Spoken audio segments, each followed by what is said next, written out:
मेरी ज़िंदगी में जो बुरे लोग हैं वो मेरे आइडियल हैं। वो आप जज नहीं कर सकते ये वाकई अच्छा है या बुरा है। आप देख लेंगे जो ये रोने धोने वाले लोग होते हैं, इनसे आप फ़ौरन जान छुड़ाने की कोशिश करते हैं। मैं किसी बंदे को मौका नहीं दूंगा कि वो मेरी बुराई करे। मैं उस वक्त जाऊंगा जब ये टिया उसको ताला लगेगा। ये हमारे एक जो तफ्तीशी निज़ाम है उसके ऊपर भी कहीं ना कहीं गहरी चोट है। फुल स्केल का जो पिज़्ज़ा है वो 3000 रुपये का है और किसान की गंदम का एक मन जो है वो 3000 रुपये का नहीं बिक रहा। मुखलिस आदमी, दोस्त मिलना, यही बड़ी बात है।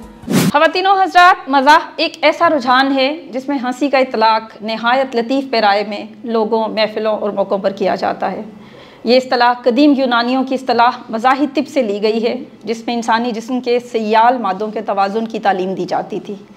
और आज भी हंसी और कहकों के ज़रिए हम इन्हीं सयाल मादों के तवाज़ुन को बरकरार रखने की कोशिश करते हैं। इसमें दो राय नहीं कि तमाम असनाफ़ नसर में मज़ाह एक मुश्किल सिन्फ़ है। दूसरों को हंसाना और बसा औकात अपनी परेशानियां और दुख सीने में छुपाए पढ़ने, लिखने और सुनने वालों में कह कहे बांटना सदका है। आज हम जिस किताब की तकरीब पज़ीराई में शिरकत के लिए इस हॉल में मौजूद हैं, ये एक मज़ाहिया नावल है जिसका उन्वान टाइम टाइम फिश है। सो माशाल्लाह ये नावल 17 बार शाया हो चुका है। छोटे छोटे जुमलों, टुकड़ों और मज़ाह पारों के ज़रिए कारी की तवज्जो कोई भी छोटा मोटा मज़ाह निगार खींच सकता है, लेकिन एक नावल की शक्ल में मज़ाह लिखने और नावल के अज्जाए तरकीबी को मलहूज़े हातिर रखते हुए उस मखसूस मजाज को कायम रखना यकीनन गुल नुखैज़ अख्तर साहब ही का कमाल है। मैं इस पर इनको दाद देती हूँ और मुबारकबाद पेश करती हूँ। कहानी का मौजू बज़ाहिर एक नौजवान कमाले की ज़िंदगी के गिर्द मुहित है, लेकिन उसके ज़रिए नावल निगार ने गुर्बत, अमारत, सियासत, हमारे थानों में तफ्तीश के तरीक़ों और हलाला जैसे नाजुक मौजू को उजागर किया है। मैं बिल्कुल आपका ज़्यादा वक्त नहीं लूँगी। हम चाहेंगे हम अपने मेहमानों को सुने और उसके बाद हम खुद नौहे साहब को सुने। तो मैं अपने पहले मेहमान मुकर्रर की तरफ बढ़ती हूँ। पंजाब यूनिवर्सिटी में इस्लामियात के प्रोफेसर हैं अब्दुल बासित साहब, आपकी पुरज़ोर तालियों में। रसूल करीम सल्लल्लाहु अलैहि वसल्लम का फरमान है, मुस्कराना भी सदका है। और ये रोज़ सदका हुज़ूर फरमाते हैं गुल नुखैज़ अख्तर साहब। और टाइम टाइम फिश जुमला भी बड़ा कमाल है और ये मिट्टी भी इनकी कमाल है। मैं वसेब की मिट्टी को जानता हूँ और मुझे वहाँ पे काम करने का मौका मिला है। हम जिस पंजाब में रहते हैं, इस पंजाब में जो हमारा सेंट्रल पंजाब है, हम इसी के रहने वाले हैं। इसकी सूरत हाल ये है कि ये मिट्टी ऐसी है, ये रंग बड़ी जल्दी बदल जाती है। इस मिट्टी का रंग बदल जाता है, वाइट से और वाइट, ब्लैक से भी वाइट। लेकिन जिस मिट्टी से, जिस वसेब की मिट्टी से मोहतरम गुल नुखैज़ अख्तर हैं या इनके इस कबील के और लोग हैं, ये बदलना चाहें भी तो नहीं बदल सकते। ये मिट्टी से जुड़े हुए लोग हैं और उस मिट्टी के जुड़े होने की वजह यह है कि सबसे पहले गुल नुखैज़ अख्तर साहब मुल्तान गए और अपने दोस्तों के साथ नाश्ते किए। वहाँ पर तकरीब रोनुमाई करवा के इर्तिका फाउंडेशन के तहत जो इनके दोस्तों का सर्कल है वहाँ से आए हैं। यानी अपने घर से थपकी लेके आए हैं कि मैं आपका बेटा आपके लिए आज भी हाजिर हूँ। वसेब की मिट्टी जो है वो वफादार भी है। आपने मुल्तानी मिट्टी का नाम सुना है ना, कितने चेहरों को संवारती है, लेकिन मिट्टी वो मिट्टी है। मुल्तान की मिट्टी वफा की मिट्टी है, अदब की मिट्टी है, अमन की मिट्टी है और मोहब्बत बांटने की मिट्टी है। तो गुल नुखैज़ अख्तर साहब आपका बहुत, आपको मैं मुबारकबाद देता हूँ। 17वां एडिशन और कितने लोग, कितने घरों में खुशियाँ पहुँची होंगी और जो मुस्कराया होगा वो सदका है। और हुज़ूर ने फरमाया जो सदका है वो कभी ख़त्म नहीं होने वाला। अल्लाह पाक आपकी ये काविश, ये मेहनत कबूल फरमाए और इसको मज़ीद आगे बढ़ाए। और जिस तरह आपकी शख्सियत है, जिस महफ़िल में आप बैठ जाते हैं वो महफ़िल फिर आपके गिर्द ही घूमती है। मालिक इस सिलसिले को जारी रखे और आप इस तरह खैर बांटते रहें। मेरी ख्वाहिश थी कि मलिक नासिर साहब, वो भी आपके आने वाले होंगे, वो भी माशाल्लाह बड़ी कमाल के इंसान हैं, तो वो भी तशरीफ़ लाते और वो भी हम भी उनको सुनते। अल्लाह सब आपके सब दोस्तों को सर्कल बड़ा कमाल बनाए। अहमद अबू बकर साहब ये हमारे सीनियर हैं मैस कॉम के, तो मैंने इनके ऑफिस के सामने खड़े होकर आज 12:30 बजे मेरे पाँव सो के जो है ना वो मोटरसाइकिल पे बड़े मुश्किल में थे क्योंकि लो बहुत ज़्यादा चल रही थी। मैंने कहा चले एसी वाले कमरे में थोड़ी देर बैठते हैं। तो मैंने फ़ोन किया, सर कहाँ पर हैं? उन्होंने कहा मैंने 2 बजे आना है, गुल नुखैज़ अख्तर साहब किताब का वहाँ पर तकरीबन रोड में। मैंने कहाँ पे? उन्होंने कहा कासिम अली शाह फाउंडेशन। कासिम अली शाह फाउंडेशन जो है, इसका मतलब ये है कि ये तो फिर हर एक की आँखों पर, हर एक के रोड पर है। आना भी आसान है, पहुँचना भी आसान है, और यहाँ बैठना भी आसान है। तो अहमद अबू बकर साहब का ये सदका जारी है जी, मैं आपके सामने खड़ा हूँ। तो ये जो अल्फाज मेरे हैं ये टूटे फूटे सिर्फ इस वजह से है कि मैं इस मिट्टी से बड़ा प्यार करता हूँ, जो वसेब की मिट्टी है, मुल्तान की मिट्टी है, मुल्तान वाले वफा की मिट्टी है। और जब भी मैं वहाँ पर, मैंने तौसा में जो सैलाब के दिनों में काम किया है, जो उस एरिए में काम किया है, खुदा की कसम मुझे अपने इलाके में, हालांकि मैं यहाँ भी काम करता हूँ, वो इज़्ज़त, वो प्यार, वो मोहब्बत नहीं मिली जो ये वसेब वाले देते हैं। नावल का आगाज़ मैं थोड़ा सा आपके साथ इसका कंटेंट शेयर करना चाहूँगी। जैसे ही नाई ने मेरे सर पर उस तरह फेरना शुरू किया, मुझे सुकून सा आ गया। टिंट करवाना मेरे लिए हमेशा बाइस इत्मीनान रहा है। जैसे जैसे उस तरह मेरे सर पर फिरता जाता है, मुझे अपना आप हल्का फुल्का लगने लगता है। मैं टिंट इसलिए नहीं करवाता कि इससे सर को हवा लगती है, बल्कि मैंने नोट किया है कि टिंट करवाने से मेरा सर मुँह से अच्छा निकल आता है। अब्बा को मेरी टिंट से बहुत चिढ़ है, उनके बस में हो तो वो दुनिया भर के उस्तरों पर जंग लगवा दें। गो उन्हें टिंट का कोई शौक़ नहीं, लेकिन कुदरत ने उनके सारे बाल उड़ा दिए हैं। अब्बा की इतनी घनी टिंट देखकर मेरे मुंह से राल टपकने लगती है और मैं सोचने लगता हूँ कि काश मेरा सर भी ऐसा स्मूथ हो जाए। मुझे याद है जब मैं छोटा होता था तो अब्बा के सर पर चपत मारने का बड़ा मज़ा आता था। बिल्कुल ऐसी आवाज़ आती थी जैसे तबले की तरकट से आती है। लेकिन जूं जूं मैं बड़ा होता गया, अब्बा का सर मुझसे दूर होता चला गया और फिर एक वक्त ऐसा आया कि अखलाकी एतबार से अब्बा के सर पर चपत मारना मेरे लिए जुर्म ज़ईफ़ी करार पाया। इन्हीं दिनों मैंने फ़ैसला किया कि अब मैं अब्बा के सर पर इन्हिसार करने के बजाय अपने सर पर खुद खड़ा हूँगा। यूँ मैंने खुद इन्हिसारी की पॉलिसी पर अमल करते हुए पहली दफ़ा टेंट कराई। मुझे याद है जब मैं पहली दफ़ा टेंट शुदा होकर घर पहुँचा तो अब्बा ने दरवाजे से ही मुझे चवन्नी देकर रुखसत करने की कोशिश की थी। मैंने कुछ कहने के लिए मुंह खोला तो मेरी बात काट कर बोले, देखो भाई, ना तो हमारे घर कोई बच्चा पैदा हुआ है और ना कोई शादी है, फिर तुम्हें इधर का पता किसने दिया? ये लो चवन्नी पकड़ो और माफ़ करो। सो जी, ये थे टाई टाई फिश का आगाज़ उसका। अब मैं अपने अगले मेहमान मुकर्रर की तरफ बढ़ती हूँ, अली अब्बास साहब, आपकी पुरज़ोर तालियों में। बिस्मिल्लाहिर्रहमानिर्रहीम, अल्लाहुम्मा सल्ली अला मुहम्मदिन व अला आलि मुहम्मदिन व बारिक वसल्लम। मेरे पास ना अब बदला लेने का टाइम आ गया मेरा, क्योंकि गुल नुखैज़ अख्तर साहब मेरी किताब की तकरीब रूनुमाई में आए थे और आज मैं इनकी किताब की तकरीब की रूनुमाई में हूँ। अच्छा, मैं कोशिश ये करूँगा, मैंने क्योंकि किताब तो नहीं पढ़ी, जो कि अक्सर लोग नहीं पढ़ते जो पैनलिस्ट होते हैं, लेकिन मुझे पता भी चला था। एक तो पहली बात है कि नुखैज़ साहब जहाँ भी गुफ्तगू फरमा रहे हों, किसी महफिल में बैठे हों, मेरी बड़ी ख्वाहिश होती है कि मैं इनके साथ वक्त गुजारूँ, क्योंकि ये उन चंद लोगों में अब इनका शुमार होता है पाकिस्तान के जो रोते धोते नहीं हैं, जो हुकूमतों को बुरा भला नहीं कहते, सोसाइटी को नहीं कहते, दोस्तों को नहीं कहते। और आप देख लेंगे जो ये रोने धोने वाले लोग होते हैं, इनसे आप फ़ौरन जान छुड़ाने की कोशिश करते हैं और छुड़ा भी लेनी चाहिए, नहीं तो आपको स्ट्रेस में लेके आएंगे बिला वजह। अच्छा, हुकूमतों के हवाले से इनके पास बड़ी गुफ्तगू होती है करने के लिए ऐसे लोगों के पास। इसके अलावा यूक्रेन की जंग पे इनसे बात कर लें, फ़लस्तीन की जंग पे इनसे बात कर लें, कहीं भी कोई दुनिया में कहीं कोई बुरा काम हो रहा होगा, इनके पास वो ख़बर पहुंच जाएगी और जैसे ही वो ख़बर पहुंचेगी ये फिर फ़र्ज़ समझते हैं उस ख़बर को फैलाना और लोगों को बताना कि हालात बड़े ख़राब होने वाले हैं। आपको पता है गंदम जो है ना, वो आज किसान मरने वाला है।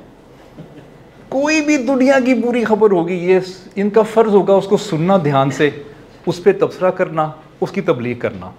तो ऐसे लोगों से जान छुड़ा लें और नुखैज़ साहब जैसी शख्सियात के साथ वक्त गुजारें तो आप खशाश बशाश रहेंगे। अच्छा, मैं नुखैज़ साहब अब वही आपका किस्सा दोहरा देता हूँ कि एक शख्स था, वो बड़ा परेशान था, तो वो पीर साहब के पास आया तो कहता जी मैं परेशानी ख़त्म नहीं हो रही, मुझे बताएं मैं क्या करूं। तो वो कहता है कि तुम्हें तो किसी का मुरीद होना पड़ेगा, फिर जाके तुम्हारे ये ज़िंदगी के मामलात हल होंगे। 6 माह गुजर गए, मुख्तलिफ़ जगहों पे गया और मुख्तलिफ़ जगहों पे जाने के बाद हशाश बशाश हो गया। खुशी से फिर पीर साहब के पास आया और कहता है कि पीर साहब मेरा मसला हल हो गया है। पीर साहब ने कहा किसके मुरीद बने हो? तो वो कहता है सर मैं रन मुरीद हो गया हूँ। ये वो वाक़या था जो 2014 में गुल नुखेज़ अख्तर साहब ने मेरी किताब की तकरीब में बताया था। और मेरा खैर ऐसा अंदाज़े बयान तो नहीं है जो नुखेज़ साहब का है। बहरहाल मेरे ख्याल से कुछ ना कुछ मुस्कुराहट जो है वो मैंने आपके चेहरों पे बिखेर दी है। और कोशिश करें लोगों के चेहरों पे मुस्कुराहट लेके आएँ। आप कुछ नहीं कर सकते आर्मी चीफ का, प्रेसिडेंट्स का, प्राइम मिनिस्टर्स का बड़े मसरूफ़ हैं, उनको अपना काम करने दें, आप लोग अपना काम करें। आपके वक्त का बहुत बहुत शुक्रिया। अली अब्बास साहब ने बहुत अच्छी बात की। हमारा काम ये है कि मुआशरे में जो स्ट्रेस है वो फैलाने वाले तो फैला रहे हैं, हम उसको कम करने में अपना किरदार अदा करें और हंसी खेलते रहें और ऐसे लोगों को अपने इर्द गिर्द रखें और उनके इर्द गिर्द मजमा लगाए रखें ताकि हम भी जिंदों में शुमार हो सकें। हमारे अगले मेहमान मुकर्रर तशरीफ़ ला चुके हैं, देर से ही सही पर आए तो सही, कुछ ना कुछ तो 22 से ताख़ीर भी होगा। हुसैन अहमद शिराजी साहब, आपकी पुरज़ोर तालियों में। गुल नुखेज़ अख्तर साहब, मुझे इस बात का फ़ख्र है कि ये मेरे पीर भाई हैं और हम दोनों अताउल्लाह कासमी साहब के मुरीदैन में शामिल हैं। और माशाल्लाह ये उस हलके में ये बहुत अच्छा लिखते हैं, बहुत अच्छा लिखते हैं। अल्लाह ताला इनके ज़ोर कलम को और ज़्यादा करे। और हमारे माशरे में आज ग़ालिबन जितनी बेगानगी और पोलराइजेशन बढ़ गई है, ये शायद मैंने तो अपनी ज़िंदगी में पहले बहुत थोड़े मौक़ों पे देखी है। 1971 में थी शायद थोड़ी बहुत, लेकिन ये आज जो जिस तरह से ये माशरा लुढ़कना शुरू हो गया है, इसमें तो पता नहीं ये इसका अंजाम क्या होगा। तो इन हालात में गुल नुखेज़ अख्तर साहब जैसे लोग हैं वो इस माशरे के लिए नेमतें गैर मुतरक्किबा हैं कि ये लोगों को हंसाने का, लोगों को खुश रखने का, लोगों को खुश करने का। और हज़ूर नबी करीम सल्लल्लाहु अलैहि वसल्लम की हदीस है कि अच्छी और मीठी बात जो है ये भी एक सदका है।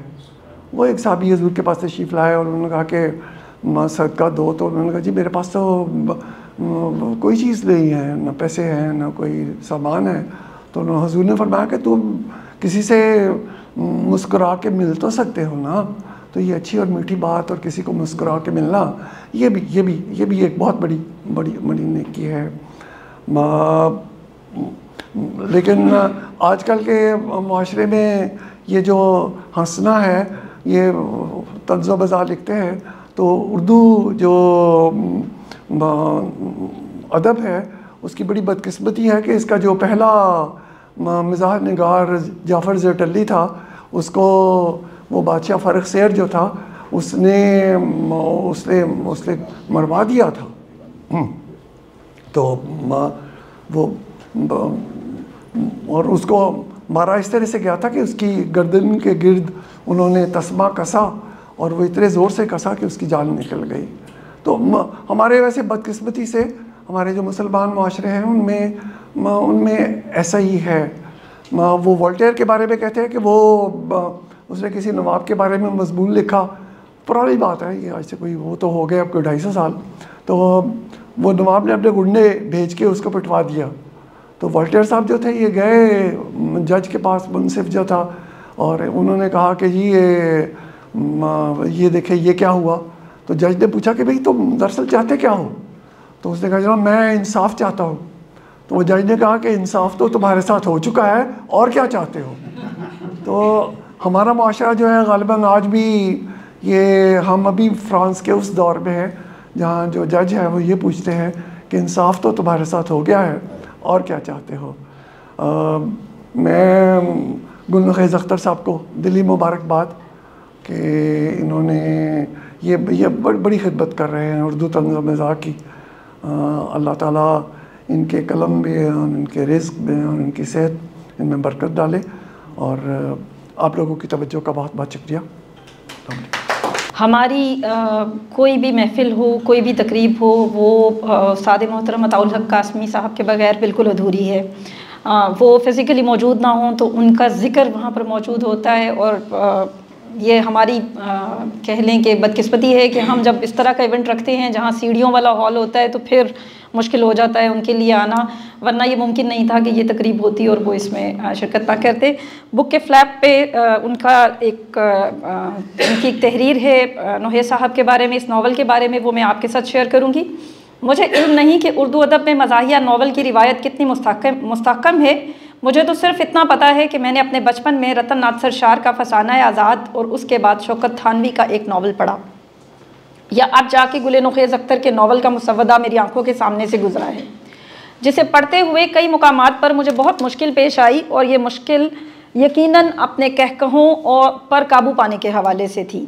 ये इख्तियार इसलिए ज़रूरी थी कि इंसान अकेला बैठा खुद ही हंस रहा हो तो लोग उसे पागल या फ़लसफ़ी समझ बैठते हैं। गुल नुखेज़ अख्तर नाकाबिल यकीन हद तक मेहनती इंसान है। सिर्फ मेहनती ही नहीं बल्कि तख्लीकी सलाहियतें भी उसके अंदर कूट कूट कर भरी हुई हैं। इसके दिन और रात का शायद ही कोई लम्हा ऐसा हो जो इसने अपने लिए रखा हो, वरना वो अपनी वेबसाइट को बेहतर से बेहतर बनाने में लगा रहता है, टीवी के स्क्रिप्ट्स लिखता है, तंज़ो मज़ाह पे मज़ामीन के अंबार लगाता है, और अब वो अपने तंज़ो मज़ाह से भरपूर नावल के साथ क़ारीन के सामने है, जिसमें सिर्फ तंज़ो मज़ाह ही नहीं बल्कि एक भरपूर और मरबूत कहानी भी है, सस्पेंस भी है, और कारी को मुसलसल ये तजस्सुस रहता है कि आगे क्या होगा। मुझे यकीन है नोहेज़ की ये काविश उर्दू के मज़ाहिया अदब को एक नया रुख देने में मुमीद व मुआविन साबित होगी इंशाअल्लाह। सारे का सारा नावल कोई 3 लफ्ज़ों के गिर्द ज़्यादा घूम रहा है। नावल में जगह जगह 3 लफ्ज़ हैं। उस पर बात करने से पहले हमारे अगले मेहमान मुकर्रर तशरीफ़ ला चुके हैं। मैं मिर्ज़ा यासिन बेग साहब से मुल्तमिस हूँ कि वो माइक संभालें और इजहार ख्याल करें। गुल नुखेज़ अख्तर साहब जो हैं वो यानी मज़ाह में, कालम निगारी में, स्क्रिप्ट राइटिंग में, और जो उनका हल्का अहबाब है उनमें वो कोई अब नया नाम नहीं है बल्कि वो एक बड़ा मारूफ़ और एक किस्म का हवाला बन चुके हैं। आजकल मसला ये है कि हम अगर किसी की कोई तहरीर पढ़ते हैं, किसी की कोई बात सुनते हैं, हम उसकी तहरीर से या उसके जुमलों से बड़ा मुतासर होते हैं, लेकिन बाज़ औक़ात ऐसा होता है कि हम उसी वक्त तक मुतासर होते हैं जब तक हम उससे मिल नहीं लेते या उससे मजलिस नहीं कर लेते। लेकिन जब कभी हम मिल लेते हैं, उनसे हमारा इंटरेक्शन हो जाता है, तो जो हमारा एक तसव्वुर बना होता है वो टूट जाता है। और दोबारा फिर मेरा ख़्याल अगर कोई जेन्युइन राइटर भी होता है और या कोई अच्छा बंदा भी होता है, तो चूँकि हमारा तजर्बा इस तरह का होता है कि हम कहते हैं कि बस ये ऐसे ही हैं, ये सिर्फ लफ्ज़ी बातें हैं, और जो इनका अमल है वो 90 डिग्री उसके उल्ट है। लेकिन गुल नुखेज़ अख्तर साहब ऐसी शख्सियत हैं कि इनसे जब मिलते हैं तो जो ये लिखते हैं या जो ये बोलते हैं उस पर जो एतबार होता है और यकीन है वो और ज़्यादा पुख्ता हो जाता है। और मुबारक अली साहब थे एक राइटर, पोर्ट्रेट जो एक किताब है रहीम गुल की खाकों की, उसमें उन्होंने एक बड़ी दिलचस्प बात लिखी कि पाक टी हाउस में एक दिन बैठा था तो मैंने देखा कि मैं सुबह के वक्त चक्कर लगाया तो मुबारक साहब वहीं बैठे हुए थे। जब मैं दोपहर के वक्त आया वो फिर भी वहीं बैठे हुए थे। जब मैं शाम के वक्त आया तो मैंने कहा जी आप आज सारा दिन यहाँ पे क्यों बैठे हुए हैं? तो उन्होंने कहा जी मैं यहाँ पे अपना बचाव या सेल्फ़ डिफेंस कर रहा हूँ, क्योंकि मैंने ये देखा है कि यहाँ पे जो लोग मौजूद होते हैं उनकी वो सिफ़तें भी बयान कर दी जाती है जो उनके अंदर नहीं होती, लेकिन जो ही वो जाते हैं तो पीछे से वो दूसरी रील चल जाती है और इतनी ग़ीबत और वो बुराइयाँ होती हैं। तो मैं कहता हूँ कि कम अज़ कम आज के दिन मैं किसी बंदे को मौका नहीं दूंगा कि वो मेरी बुराई करे। मैं उस वक्त जाऊँगा जब ये टी हाउस को ताला लगेगा। तो गुल नुखेज़ अख्तर साहब की मजलिस में आप इस डर से नहीं बैठते कि आप जाएंगे तो आपकी ग़ीबत होगी, बल्कि इनकी मोहब्बत के सहर में बैठते, और जब तक बैठते आप अच्छाई और पॉजिटिव पहलू जो है वो डिस्कस करते हैं। और इसी तरह जो इनका तंज़ है, मज़ा है, उसमें इस्लाह भी होती है। और उसमें यानी उस्ताद मोहतरम अताउल हक कासमी साहब के हवाले से किसी ने लिखा था कि वो इतना तंज करते हैं कि जब वो सर से जो शिमले वाली पगड़ी उतारते हैं तो नीचे से एक अजीब तरह का गंज जो है नुमाया हो जाता है। और इसी तरह जब वो गिरेबान, बड़ा खूबसूरत गिरेबान वो जब चाक करते हैं तो नीचे से जो मुनाफकत की फटी पुरानी जो है बुनियादें वो ज़ाहिर होती हैं। और यही काम गुल नुखैद अख्तर साहब कर रहे हैं। इनके लिए बहुत सी दुआएं और इनका बहुत शुक्रिया कि ये हम जैसे जो नो अमोज़ हैं या नए लिखने वाले उनकी सरपरस्ती करते हैं। उनकी यानी हमारी तहरीर में हमें पता होता है कि कुछ भी नहीं होता, लेकिन ये फिर भी हौसला अफजाई करते हैं इसलिए कि हमारी दिल शिकनी ना हो और हम आगे बढ़ें। और आज अगर मैं यहाँ इस जगह पे खड़ा हूँ तो जाहिर है ये भी इन्हीं का दिया हौसला या इन्हीं का दिया मैंडेट है। इनके लिए बहुत सी दुआ। बहुत शुक्रिया मिर्ज़ा साहब। मैंने जिक्र किया कि नावल में अगर आप टेक्निकली देखें तो इसमें बहुत सारी चीज़ें हैं जिनके ज़रिए ज़ोर दिया गया, हुस्न पैदा किया गया। मुतज़ाद अल्फाज से खूबसूरत एक कैरेक्टर है जो कि जगह जगह अपोजिट वर्ड्स बोलता है और उससे कलाम में उसमें नसर में कहानी में एक तरह का हुस्न पैदा किया गया। मजाक के कहकहे उसमें से फूटते हैं। 3 लफ्ज़ों की भी कहानी है, जगह जगह इसमें नज़र आती है। लिखते हैं कि फिर वही 3 लफ्ज़, ये 3 लफ्ज़ तो मेरी जान को आ गए थे। जहाँ भी ये 3 लफ्ज़ आते थे एक नया फसाद शुरू हो जाता था। अम्मा अब्बा की ज़िंदगी में भी यकीनन 3 लफ्ज़ आए थे जिसके बाद मैं वजूद में आया था। पता नहीं हर बंदा मुझसे 3 लफ्ज़ क्यों कहलवाना चाहता था। मैं बमुश्किल नीचे से उठा और भर्राई हुई आवाज़ में बोला, थानेदार साहब बेशक मुझे गोली मरवा दें लेकिन कोई 3 लफ्ज़ों वाली शर्त ना डाले। मैं पहले ही बहुत सारे 3 लफ्ज़ों का डसा हुआ हूँ। थानेदार ने ज़ोर से डंडा मेज़ पर मारा। ओए बदबख्ता, मैं तेरे फ़ायदे के लिए कह रहा हूँ। ओ जनाब, ये फ़ायदा हमेशा मेरे लिए नुकसान ही लेकर आया है। तो ठीक है, नहीं तो ना सही, मैं FIR काटने लगा हूँ। और याद रख, एक दफ़ा FIR कट गई तो तुझे उम्र कैद से कोई बचा नहीं सकता। सारे सबूत तेरे खिलाफ हैं। मैंने सर पकड़ लिया। ये अजीब आफत आन पड़ी थी। पता नहीं रिहाई की सूरत में मुझे कौन से 3 लफ्ज़ बोलना थे। मैंने गहरा सांस लिया और सर हिलाया। ठीक है जी, बताएं कौन से 3 लफ्ज़ बोलने हैं। थानेदार ने यकदम खुश होते हुए मेरा कंधा दबाया। खोते दा पुत्र, खोते दा पुत्र, मैंने ज़ोर देकर कहा। थानेदार की आंखों से शोले निकलने लगे। उसने लपक कर मेरी गर्दन तपोश ली और दबाते हुए बोला, ओए तेरी ये जुर्रत, मैं तेरा कीमा कर दूंगा। मैंने बमुश्किल कहा, जनाब आपने ही तो कहा था कि 3 लफ्ज़ कहने हैं। वो मेरी गर्दन छोड़कर वहशतनाक नज़रों से मुझे घूरने लगा। ओए लाइफ टाइम मरासी, मैंने खोते दा पुत्र तुझे वैसे ही कहा था, 3 लफ्ज़ तो कोई और हैं। मम माफ़ कर दीजिए, मैं समझा यही 3 लफ्ज़ कहने हैं। ओए जो 3 लफ्ज़ तुम्हें कहने हैं वो हैं, मैं डाकू हूँ। अम्मी जी, मेरी चीख निकल गई। ओए चीखे क्यों? थानेदार जी, मम मैंने कहा था ना कि 3 लफ्ज़ हमेशा मेरे लिए नुकसानदेह साबित होते हैं। मैं डाकू नहीं हूँ। ये हमारे जो तफ्तीशी निज़ाम है उसके ऊपर भी कहीं ना कहीं गहरी चोट है। मेरे अगले मेहमान मुकर्रर अहमद अबू बकर साहब हैं। मैस कॉम डिपार्टमेंट से इनका ताल्लुक़ है। आपकी पुरज़ोर तालियों में मैं इजहार ख्याल की दावत देती हूँ। बिस्मिल्लाहिर्रहमानिर्रहीम। अस्सलाम वालेकुम। सामीन भी और सदर मजलिस भी हैं, साहिब किताब भी बैठे हैं और आमिर बिन अली साहब भी, और सबसे आखिरी कुर्सी पर मेरे PhD के टीचर जो हैं वो भी बैठे हैं। अचानक मेरी नज़र पड़ी है तो आपको वेलकम सर, डॉक्टर साहब। नौखेज़ साहब से मेरा जो ताल्लुक़ है वो है तो काफ़ी पुराना, लेकिन मैं बराह रास्त उस तरह से अदब, दानिश और ये इंटेलेक्ट और इस तरह का जो काम है उसका तो आदमी नहीं हूँ, लेकिन पढ़ने की हद तक हमारा ताल्लुक़ वास्ता ज़रूर है।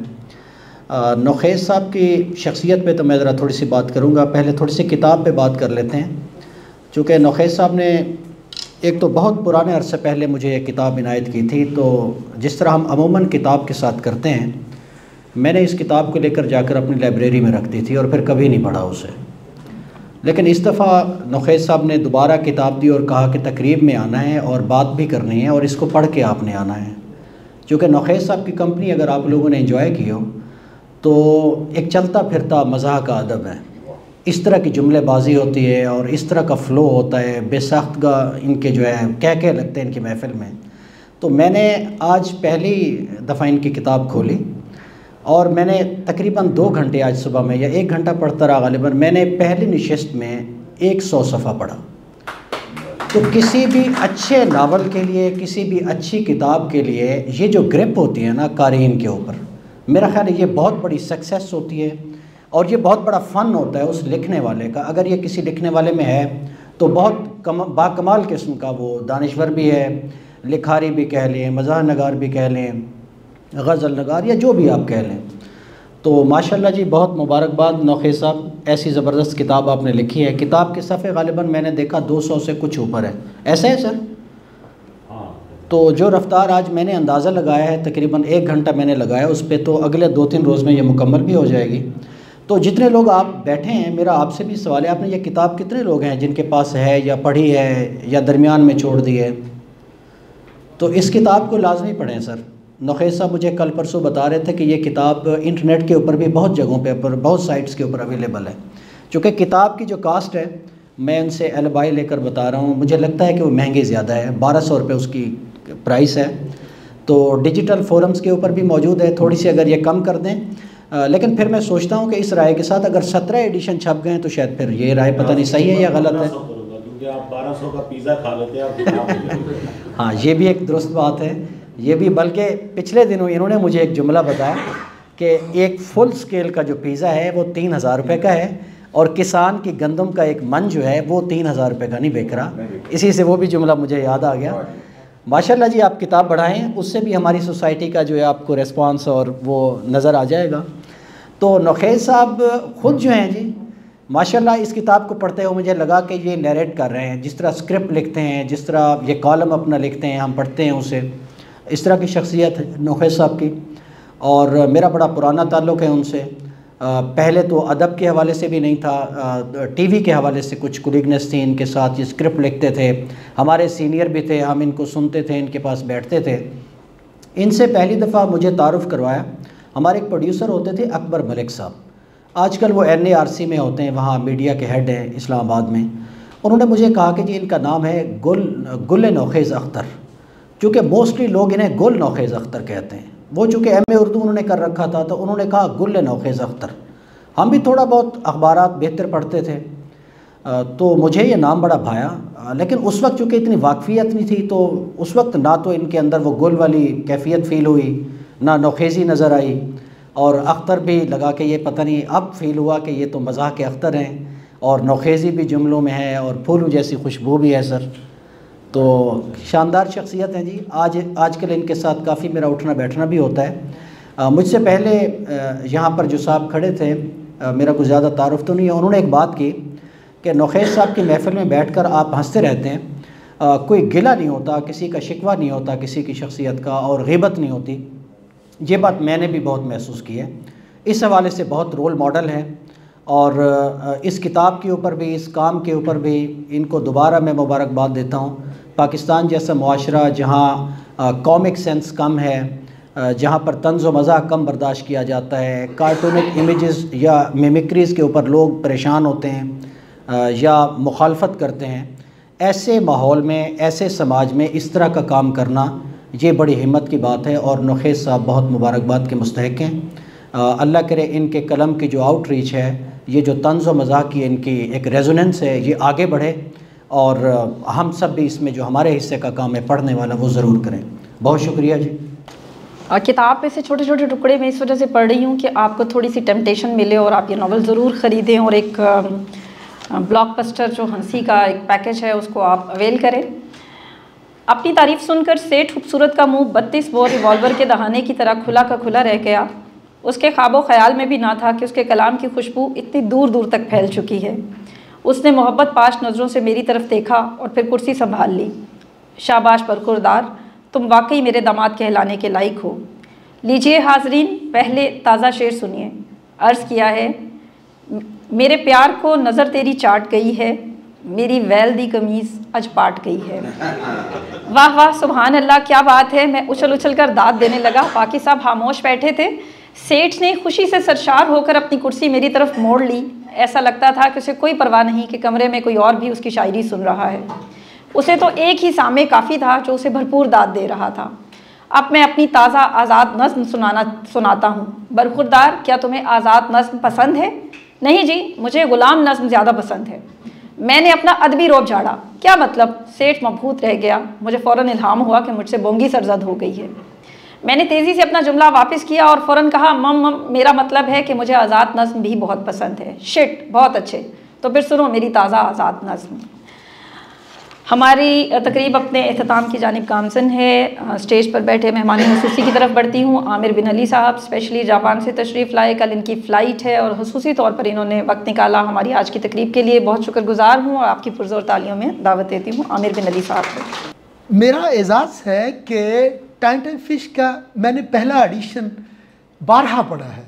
ये नावल मैंने 1 से ज़्यादा मरतबा पढ़ा है और पहली मरतबा 2002 में ही पढ़ा था। उसके बाद भी हमारी लाइब्रेरी में, ये घर की लाइब्रेरी में मुस्तकिल ये मौजूद है किताब और हमारे घर के तकरीबन तमाम अफराद ने पढ़ी है। ये वो किताब है जिस पे घर पे डिस्कशन भी हमारी हुई 12 और मेरी भाभी को भी बहुत पसंद है। ये मतलब ये तो फैमिली की बात हो जाती है, लेकिन मैं ओवरलुक नहीं किया, मैंने ये किताब पढ़ी हुई है। मीन टू से मेरा ये था।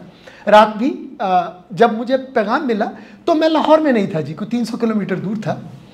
तो मुझे जब पैगाम मिला कि तकरीब है तो उसी वक्त ही मैं तकरीबन 1 घंटे के अंदर अंदर मैंने रख्ते सफ़र बांधा लाहौर की तरफ, तो रात ही पहुंच गया था मैं। इसकी वजह एक तो जो है वो नावल के साथ अटैचमेंट है, चूँकि 2002 में जब पहला एडिशन आया तब से लेकर अभी 2024 में हम 17th एडिशन पे इसकी तकरीब पज़ीराई में शरीक हैं। तो आज भी ये बिल्कुल ताज़ा लगती है तहरीर जी। मतलब ये 2 मुख्तलिफ मौके पे मैंने पढ़ी, बिल्कुल ताज़ा लगती है तहरीर। ये बड़ा कमाल है जी इसका, इस नावल का जो है। बाकी नुखैस साहब की जो शख्सियत है उस पर मुख्तलिफ एंगल से, मुख्तलिफ ज़ावियों से जो हमारे स्पीकर्स थे उन्होंने बात की। चूँकि मेरा भी दरीना तल्लक है, ज़माना तालब इल्मी से ही मैं नुखैस साहब से दोस्ती और न्याज़मंदी का दावा करता हूँ। उसमें इनकी शख्सियत के कई पहलू हैं जो आम तौर पर डिस्कस नहीं होते, जिनमें से इनका बासियत शायर और सहाफ़ी एक तारुफ़ है। बहुत ही खूबसूरत शेर कहते हैं सहाफ़त का यूँ जी कि अदबी दुनिया के जो मोतबर तरीन पर्चे गुज़रे हैं उनमें से एक का आगाज़ इजरा इन्होंने किया मुकम्मल के नाम से। और मैं तो इसे अपना एजाज़ ही कहूँगा कि इनकी पैरवी में हमने अर्जन के नाम से 25 साल पहले मंथली पेपर शाया करना शुरू किया, जो अभी तक हम बाकायदगी से शाया कर रहे हैं। बावजूद इन्होंने कंटिन्यू नहीं रखा उसको। ये भी अखबार की शक्ल में था, हम भी अखबार की शक्ल में उसी को ही कॉपी किया, पैरवी किया हमने, इन्हीं के पर्चे को ही, इन्हीं से सीख के। और मतलब जो चीज़ फैसिनेट करती है ना जी मुझे नुखैस साहब की शख्सियत में, मज़ाह तो इनका है ही है, वो तो, और शायरी भी, बाकी भी सब कुछ। इनका अपनी तख्लीकी सलाहियतों पे जो एतमाद है ना वो बला का है। सच्ची बात यह है कि जितने ये ज़हीन और टैलेंटेड आदमी है ना, ये अगर बिज़नेस में जाते ना तो मुझसे तो बहुत ज़्यादा पैसे कमाते, मुझसे ज़्यादा कामयाब होते हैं। इनका जो अपनी सलाहियतों पे यकीन था ना, मैंने कहा था यार ये जो आपने फ़ैसला किया है ना लिखने पढ़ने को कैरियर बनाना ज़िंदगी का, ये यार ये तो सुइसाइडल मिशन है ना। वो मतलब फ्लिप साइड भी होती है ना जी, वो कामयाब हो गए तो ठीक है, ज़िंदगी गुजार रहे हैं आप उसमें, लेकिन अदरवाइज़ तो बहुत मुश्किल ज़िंदगी है ना जी। मतलब लिखते पढ़ते तो हम भी एक 15 किताबें मैंने भी लिखी हैं, लेकिन मतलब ये है कि उसको कैरियर बनाना, उसी पे घर चलाना और ये यकीन रखना कि इससे मैं अपनी ज़िंदगी गुजार सकूँगा ना, लिविंग कमा सकूँगा, तो ये बहुत ही मतलब है कि एक यकीन और एतमाद की बात होती है। और मैं इसे हैरत तो नहीं कहूँगा, तसल्ली इस बात की होती है कि उनका जो यकीन था वो अमली सूरत में एक हकीकत बन के पूरी दुनिया के सामने आया कि उनका जो शौक़ था उसको उन्होंने अपना कैरियर बनाया और उसमें कामयाब हुए। ये बहुत कम होता है जी हमारे माशरे में, तो ये मज़ीद कम है कि जो आदमी का शौक़ है वही उसका प्रोफेशन भी बन जाए, ये बहुत कम होता है।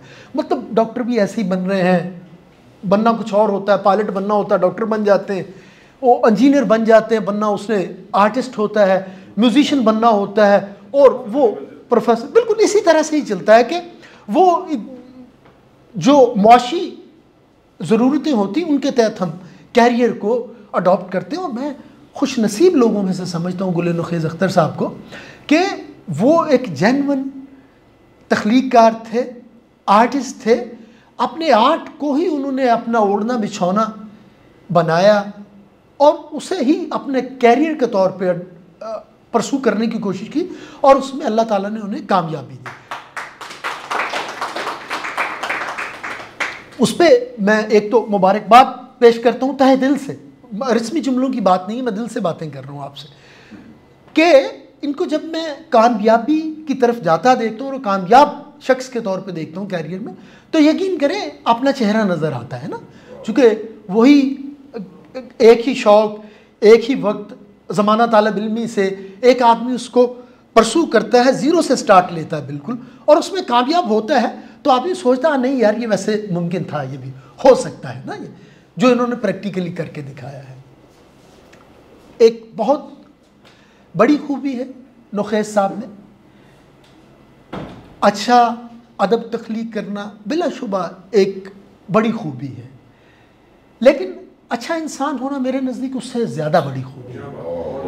और नुखेज़ साहब में जो खूबी है वो जितने बड़े अदीब हैं उससे भी बड़े इंसान हैं।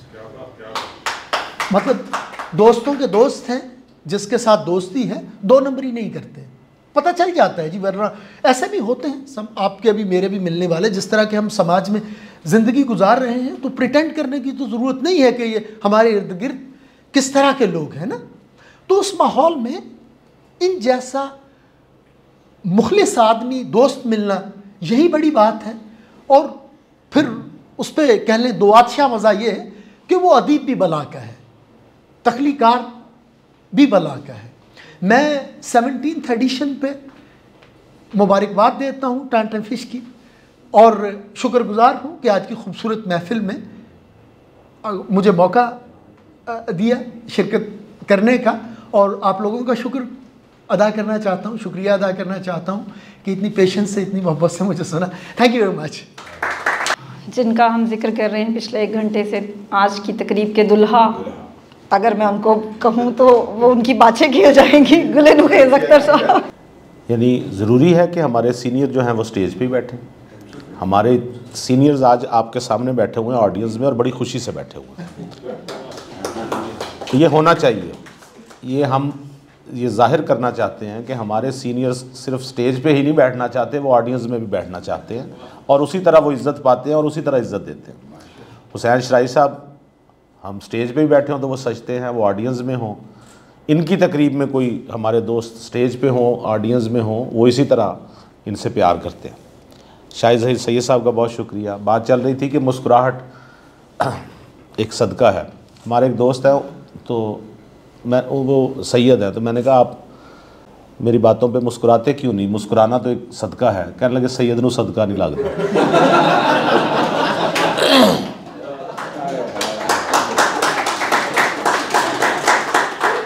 तो लेकिन ये वाले जो सैयद साहब हैं, ये तो माशाल्लाह इनको आप दे। अच्छा, चूँकि हम थोड़े लोग बैठे हैं, अगर आप डॉक्टर साहब ने पूरी कोशिश की आज कोई ना आए, यानी वर्किंग डे 2 बजे का टाइम, और वो भी रजिस्ट्रेशन कराएं। मुझे फ़ोन आते रहे कि जी रजिस्ट्रेशन की फ़ीस कितनी है।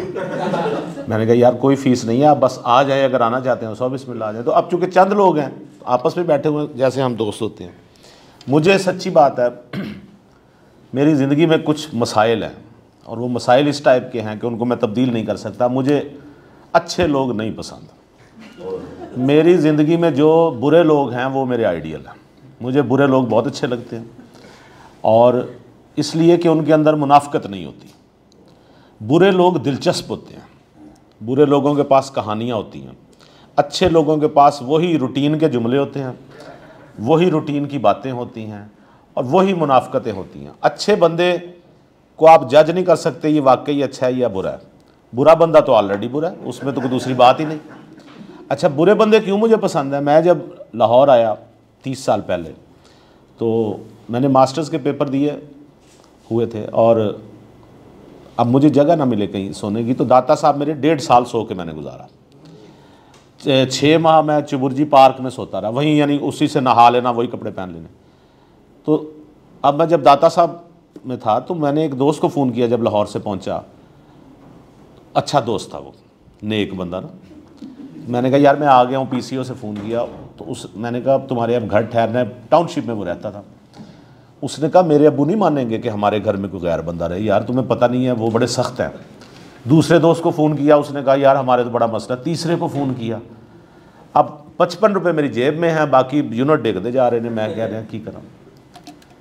तो बड़ा परेशान वो रात मैंने गुजार ली। दाता साहब होते होते ये हुआ कि एक दिन मैंने फ़ोन किया उस शख्स को, मुल्तान के उस शख्स को जिसके बारे में वालदा ने कहा था बाकी सारे नाल खेलना है, इधर नाल नहीं खेलना। उसका नाम था जी, मैंने कॉलम में भी एक लिखा है, शकील लंगड़ा उसका नाम था, हम उसको इसी नाम से पुकारते थे, लंगड़ा आगे चलता था। और लाहौर आ गया हुआ था। मैंने उसको फ़ोन किया, मैं नंबर ही एक बचा था बाकी, तो मैंने कहा मैं लाहौर आया हुआ हूँ। उसने कहा कित्थे हैं? मैं गए थे दाता साहब। उसने कहा वही खड़े हो, मैं आ रहा हूँ। 1 मिनट लगा, वो मोटरसाइकिल पे आ गया। बदबख्त ने उदों भी पीती सी, मुझे स्मेल इतनी आ रही थी।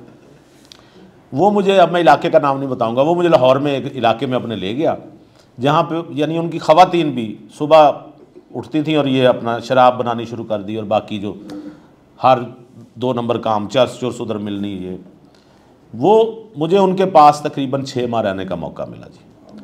उन्होंने टुटा जहा चुबारा सी उत्थे मैनू कमरा दे दिता, एक इम्तिहानी गत्ता दे दिता, कुछ कागज़ दे दिए ये लोग। लेकिन मैंने ये देखा जी वो बुरे थे, मेरे हक़ में बुरे नहीं थे। और उन्होंने मुझे पहला शहाबनामा ख़रीद के दिया और छापे पैंदे रहते सन उत्थे, मैं ज़रा सेफ साइड ते सन जी, मैनू कुछ नहीं कहना। तो उन्होंने मुझे जहाँ पे मैं रहा उन्होंने सारा, वो एक शकील लंगड़ा था जी, उसने लाहौर में मुझे बड़ा आसरा दिया। बेसिकली जराइम पेशा बंदा था और पुलिस मुकाबले में वो मारा जा चुका है। अच्छा वो आप याद करें कि जब मैं वाक़या सुना रहा हूँ जो मेरी हालत, और उस आलम में वो आके एक बंदा आपका सहारा बनता है। अच्छा उसकी कब्र है मियानी साहब में, पुलिस मुकाबले में मारा गया। अच्छा, मेरा तो वो मोहसिन हुआ। अच्छा मैं वहाँ जाता हूँ तो मुझे 1-2 दफ़ा हमारे एक दोस्त है, उन्होंने कहा यार वो भी यानी मौलवी टाइप है, उन्होंने कहा भाई फातिहा नहीं पढ़नी इस पर, ये मोहसिन आपका था लेकिन ये तो मतलब जराइम पेशा और जड़े जड़े ने काम किए ने वो इस पर फातिहा नहीं पढ़नी, बख्शिश की दुआ नहीं करनी। अच्छा मैं नहीं करता, तो हम वैसे ही खड़े होकर गप्पे लगा के आ जाते हैं। तो लेकिन मुझे इतना यकीन है जी क़यामत वाले दिन जब कोई किसी की बात नहीं सुन रहा होगा, एक तरफ से शकील लंगड़ा ज़रूर निकलेगा और वो उसी तरह मुझे जब भी डालेगा। कहने का मकसद ये है कि हमने लाइफ में जिन लोगों को हम अच्छा समझते हैं या जिन लोगों को नेक समझते हैं, दुनिया में नेक बंदे से ज़्यादा और सच्ची कहानी से ज़्यादा बोर चीज़ कोई नहीं होती। किसी लफ्ज़ के साथ सच्ची कहानी ला दो तो बेड़ा ही गर्क कर दो। कहानी वो है जिसको आप निटिंग करते हैं। सच्ची कहानी यह है कि एक बंदा यहाँ से जा रहा था और उसको किसी ने अल्लाह रहम करे लूट लिया। अब इसके साथ निटिंग करनी पड़ती है। आप अगर नेटफ्लिक्स पे फिल्में देखें या हॉलीवुड की फिल्में देखें तो उन पे लिखा होता है inspired by a true event, not true event, inspired. एक ट्रू इवेंट हुआ है, उस ट्रू इवेंट के गिर्द कहानी बुनी गई है। नसीम हिजाजी साहब ने जो नावल लिखे वो सच थोड़ा है या अर्तगुल सच थोड़ा है। कासिम अली शाह साहब से मुझे इसलिए मोहब्बत है कि इन्होंने मोहब्बत का एक ऐसा पौधा लगाया है यहाँ पे कि जिसकी महक यकीन करें पाकिस्तान से बाहर भी पहुँच गई है। यहाँ ये लोगों को, मैं तो वहाँ बैठा शाहजी सोच रहा था कि यहाँ खड़े होकर क्यों दिल करता है कि देर तक अहबाब से बात की जाए। अब मुझे एहसास हुआ है यहाँ आके क्यों दिल करता है बात करने को, वो इसकी वजह से। यानी ख़वातीन हज़रात इतना सुकून है इस जगह पे, मैं आपको बता नहीं सकता। बेहतरीन चिल्ड माहौल है यहाँ पे, तो सारा दिन बुलवा लो, उसमें क्या मसला है।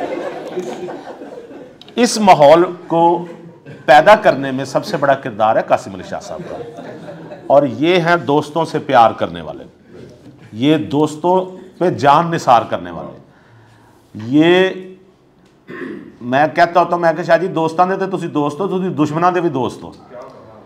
तो इन्होंने ये जो माहौल बनाया और ये जो जगह फराहम करते हैं, आप यकीन करें इस जगह, ये अगर आप कहीं बाहर ये इवेंट करें, इतने लोग बुला के और ये आप इवेंट करें, लग पता जाए क्या होता है। साफ़ सुथरा माहौल, अच्छे लोग, अच्छे तरीके से वेलकम, पूरा दफ्तर इनका, आपको कभी शिकायत नहीं होगी कि यहाँ किसी ने आपके साथ बदतमीज़ी की है। यानी खुश अखलाक अमला शाह जी। मैं ये बता रहा था जो मुस्कुराहट है, मैं इनको बता रहा था जी मुस्कुराहट, हमारे एक दोस्त हैं उनको मैंने कहा कि आप शाह जी सैयद है, मैंने कहा मुस्कुराते क्यों नहीं, मुस्कुराना तो सदका, कहते सैयद नू सदका नहीं लगता। अच्छा ठीक है ना। अच्छा, जो जानवर है वो नहीं मुस्कुराता, कभी आपने देखा हो खोता हंस रहा है, या ऊँट मुस्कुरा रहा है, या हंसी निकल गई है बिल्ली की, कभी नहीं हुआ। ये खासियत मिली इंसानों को, इंसान मुस्कुराते हैं। हमारे यहाँ ये बड़ा प्रॉब्लम है, लोग ये समझते हैं कि हम कहीं हंसेंगे या मुस्कुराएंगे तो पता नहीं लोग हमारे बारे में क्या समझ, यानी पक्का मुंह बना के बैठ जाना है और जाहिर करना है कि हम बहुत ज़्यादा सीरियस हैं। और आप अगर ज़िंदगी में बना लें, मुझसे किसी ने पूछा कि आप खुशी हर चीज़ में से खुशी कैसे तलाश कर लेते हैं, मैंने उनको बताया मैं खुशी तलाश नहीं करता, मैं खुशी क्रिएट करता हूँ।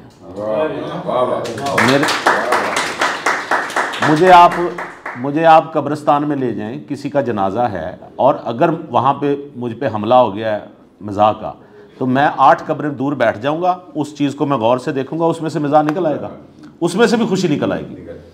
सो खुशी क्रिएट करनी चाहिए। आप लाइफ में देख, हमारा प्रॉब्लम यही है कि हम खुशी ढूंढते हैं। लोगों ने जिन्होंने मोहब्बत भी क्रिएट करे, उसमें क्या मसला है, नहीं मिलती भाई तो खैर है, क्यों जी रिजवान साहब।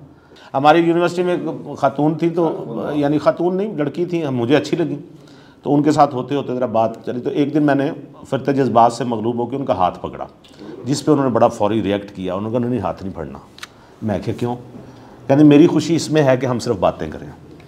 मैं क्या कहते होगी तेरी खुशी, मेरी खुशी कितने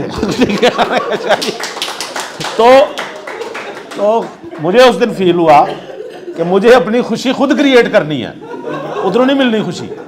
लिहाजा खुशी के आलम में जब आप अहबाब में बैठें, जब आप दोस्तों में बैठें, आपको मज़ा आना चाहिए ऐसे लोगों के साथ। अली अब्बास अली, हाँ है ना, सबके वाक़यात हैं, सबके हैं।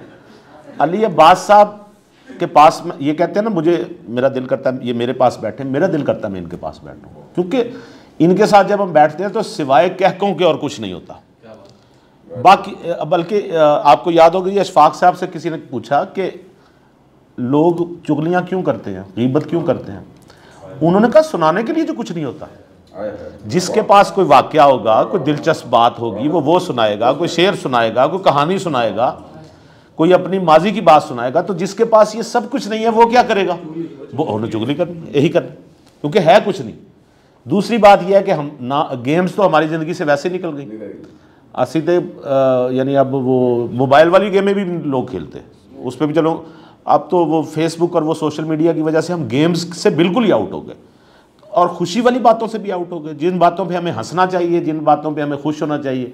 मैं आपको बताऊं, अभी थोड़ी देर पहले हम बात अंदर कर रहे थे, खुर्रम साहब भी बैठे हुए थे, लोग आपको घसीट के उस जगह पे लाना चाहते हैं जो उन्होंने स्क्रिप्ट याद किया होता है।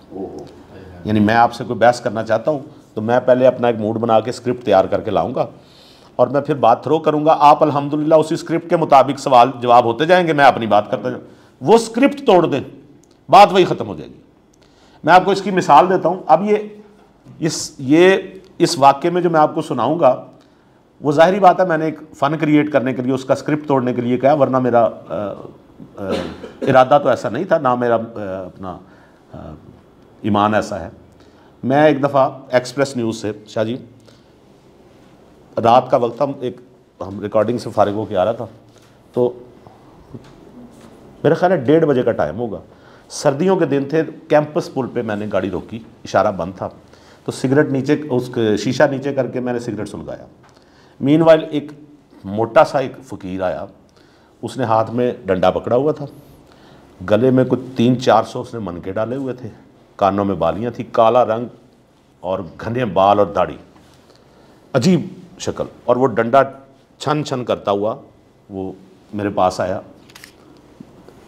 शीशे के पास आके ना, अब उसने डंडा नीचे मारा और मेरी तरफ मुँह करके कहने लगा, रब नूं मानना है? मैं कहा नहीं।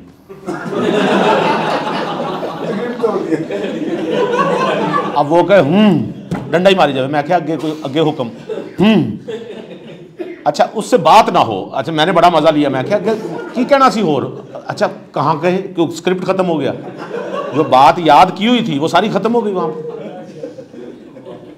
मैट्रिक में मैं था तो मुझे इसका तजर्बा वहाँ से हुआ, जब हमारी ज़ात है जी शेख, अब्बा जी ने पूछा जी कौन उन्होंने शेख हो, असी यकीन कर लिया, असी क्या बुजुर्गों की गल तो यकीन करना चाहिए। अच्छा क्या है इन ज़ातों में, लेकिन जब हम बताते थे तो शाह जी पता क्या चलता था कि जी वो शेख चिल्ली और शेख तो कंजूस होते। तो मैट्रिक में मैंने तय किया कि शेखों के लतीफ़े मैं याद करूँगा, बजाय मैं आपके मुँह से सुनूँ या आप मुझे सुनाएं।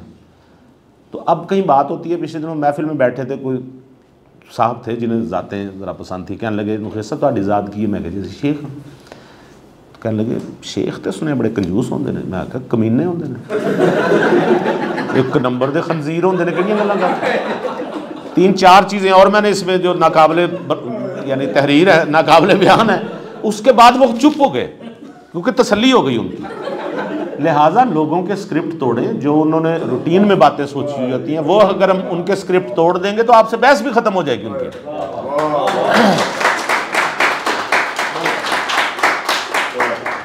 हम तरसते हैं कि हम जब बस में बैठे हों तो हमारे साथ कोई ऐसा बंदा बैठा हुआ हो जो हंसने हंसाने वाला हो।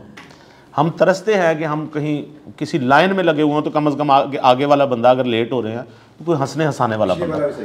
हर बंदा जो है ना, पीछे तो तुसी खड़े होंगे हो ना, हर बंदा जो है ना जी वो चाहता है कि उसके साथ मुस्कुरा के बात हो। ये इससे किसकी दिल आज़ारी हो सकती है मुस्कुरा के। लेकिन एक तूफ़ान मचा हुआ, आमिर भाई आए हुए हैं जापान से, इनसे पूछें कि लोग वहाँ कैसे मुस्कुरा के मिलते हैं। इन्होंने आमिर बिन अली साहब से आपका है माशाल्लाह, ये इनका एक मैं शेर सुनाता हूँ जो मेरा ख्याल है आप सब ने सुना होगा, और उसके खालिक आमिर बिन अली हैं। हुस्न और हुकूमत से कौन जीत सकता है, हुस्न और हुकूमत से कौन जीत सकता है, ये बताओ दोनों की उम्र कितनी होती है। और ये जो मैगज़ीन है अर्जंग, इसको ये शाया करते हैं और गुज़श्ता 22 साल से 25 साल से ये शाया करके शायरों अदीबों को मुफ्त देते हैं। कार सवाब तो कितने होंगे, शायरा अदीबों देने का भी कोई सवाब, लेकिन ये है कि उस माहौल को बरकरार रखे हुए हैं, लिटरेचर के माहौल को।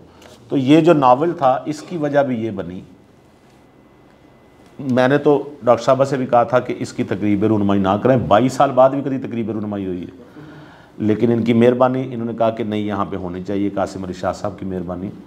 इस नावल का एक जुमला इन्होंने बताया दरमियान में, इसका मौजू है बेसिकली हलाला, सो कॉल्ड हलाला, जो हमारे समझा जाता है। तो इस बारीक मौजू को लेकर इसको, मेरे लिए बहुत मुश्किल था इसको सीरियस लिखना, तो मेरे ज़हन में आइडिया आया कि मैंने कभी मज़ाहिया नावल नहीं पढ़ा, मज़ाहिया तहरीर पढ़ी है, मज़ाहिया कॉलम पढ़े हैं, तो मज़ाहिया नावल क्यों।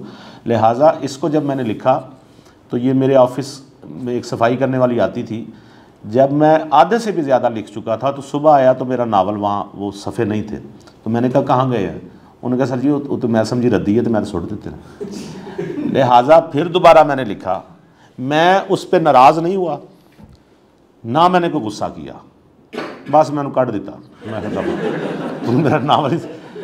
लेकिन इसको फिर दोबारा लिखा और हैरान कुन तौर पे अगर आप इसको नेट पे देखेंगे, ये लिखें आप लफ्ज़ टाइम टाइम फ़िश को तकरीबन 2000 से ज़्यादा साइट्स ने लगाया हुआ है।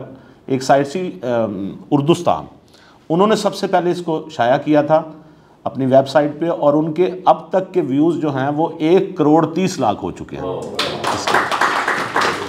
सो ये था कि ये कहानी की शक्ल में जाए, जो मैं मैसेज दे रहा हूँ वो हंसते हंसते हंसते सारा मैसेज उन तक पहुँचे। तो बात को शुगर कोटेड करना बड़ा ज़रूरी है, शुगर कोटेड करके आप बात पहुँचाते हैं तो लोग आपकी बात सुन भी लेते हैं।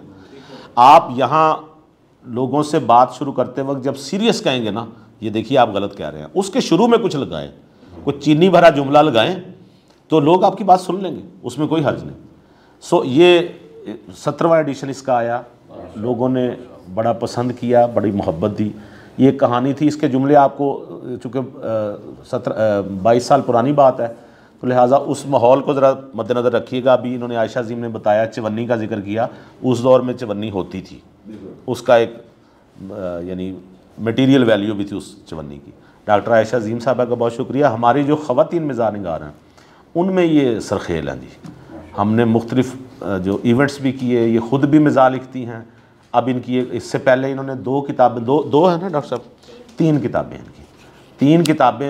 ये डॉक्टर साहब जब बोली हैं तो बिल्कुल ऐसे है, वो आप यूट्यूब पे आपने क्लिप नहीं देखा, उन्होंने कहा जी इसकी मदद करें, ये गूंगा है। वो आगे से बोला कहना पैसे भी मांग लूँगा। तो डॉक्टर साहब ने बताया 3 किताबें डॉक्टर साहब की आई हैं। डॉक्टर साहब हैं ही बहुत अच्छी, और इनके हस्बैंड भी बैठे हुए हैं जी, तो खुर्रम साहब। ये अच्छी इसलिए हैं कि ये इस तरह के इवेंट ऑर्गेनाइज़ करती हैं, ये लोगों को बुलाती हैं, ये मोहब्बत से सबको मैसेजेस भेजती हैं कि आप लोग आएँ।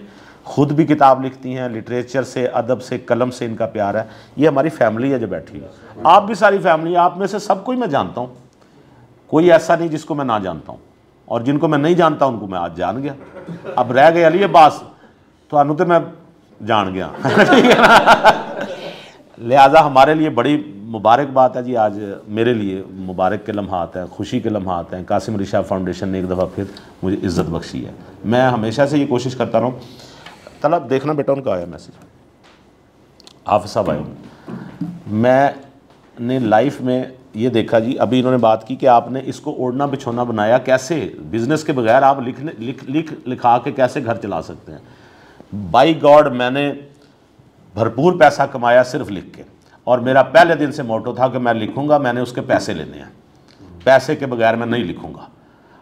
तो अल्हम्दुलिल्लाह ये जो मैंने अज़म बांधा था ये तीसरे दिन ही टूट गया सी, और 15 साल फिर मैंने ऐसे ही लिखा बगैर पैसों के। लेकिन उससे ये हुआ, अब मेरे इरादे मेरे को पक्के थोड़ी होते हैं, मेरे इरादे टूटते रहते हैं, इंसान के इरादे तो टूटते। अब ये है कि अल्हम्दुलिल्लाह मैं घर का ख़र्चा भी चलाता हूँ, बेहतरीन ख़र्चा। और मुझे ये सुनने का शौक़ नहीं था कि मेरी औलाद मुझसे कहे कि हमने भाई राइटर नहीं बनना, राइटर दे घर दा तो चुल्हा नहीं जलता, राइटर। उसके लिए ज़रूरी है कि आप वो चीज़ लिखें जो नई हो, जिसमें आपको नयापन महसूस होगा, वो लोग पढ़ना चाहेंगे, उसकी मार्केट वैल्यू बनेगी। सो मैं शुक्रगुज़ार हूँ जी अल्लाह ताला की ज़ात का, कासिम अली शाह साहब का। कासिम अली शाह साहब से मुझे मेरी हमेशा इनसे लड़ाई होती है। मैं मोटिवेशनल स्पीकिंग के ख़िलाफ़ हूँ, ये साढ़े यार ने। मोटिवेशनल स्पीकर साड़ी दुश्मनी है, लेकिन कासिम अली शाह साहब साढ़े यार ने, और ये इतने मज़ेदार इंसान है। मैं आपको बताऊँ, इनकी अपनी सारी कहानी आप सुने तो वो मोटिवेशनल स्टोरी है। इनसे ज़्यादा मोटिवेशनल स्पीकर कौन होगा जो अदीबों को मोहब्बत देता है, जो शायरों को मोहब्बत देता है। तो आपका सबका बहुत शुक्रिया।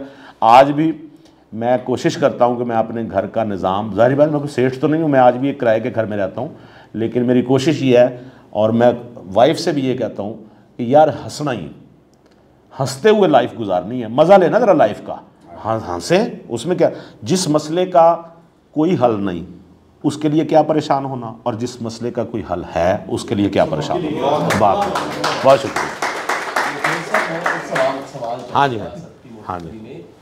मेरा सवाल इसलिए, हम सारे जो लिखने वाले, बोलने वाले शायर अदीब लोग हैं जो पहले से मौजूद काम कर रहे हैं, वो तो इस हकीकत से वाकिफ़ है जो मैं बयान करने लगा हूँ, लेकिन नए आने वालों के लिए कितना ज़रूरी है। सवाल मेरा ये जी जी कि हमारा सीनियर से राब्ता सीखने के लिए, फ़न को सीखने के लिए, उन मैनर्स को सीखने के लिए, और एक अपनी मोटिवेशन के लिए, किसी भी शोबे, हम इस वक्त वैसे लिटरेचर की बात कर रहे हैं, जी जी, जैसे अताउल्लाह कासमी साहब आपके भी उस्ताद हैं, मैं भी उनको पीरो मुर्शिद मानता हूँ, आयशा भी उनको उस्ताद की हैसियत से लेती हैं, और ये राब्ता हमारा कभी ख़राब नहीं हुआ, बड़ा ही है, बिल्कुल इसमें सच्ची बात है कि हम, मैं अक्सर कहता हूँ कि अमजद साहब हो गए, कासमी साहब हो गए, हम किताबें लिख सकते हैं, हम में से हर कोई एक किताब लिख सकता है, उन वाक़यात, हाल अहवाल, बिल्कुल, तो वो ऐसा खूबसूरत राब्ता वास्ता है जिससे हमेशा कुछ ना कुछ हमें नफ़ा मिला, खैर मिली है, बशर्ते नफ़ा को सिर्फ मटीरियल फॉर्म में ना सोचा जाए। सही, ये जो हमने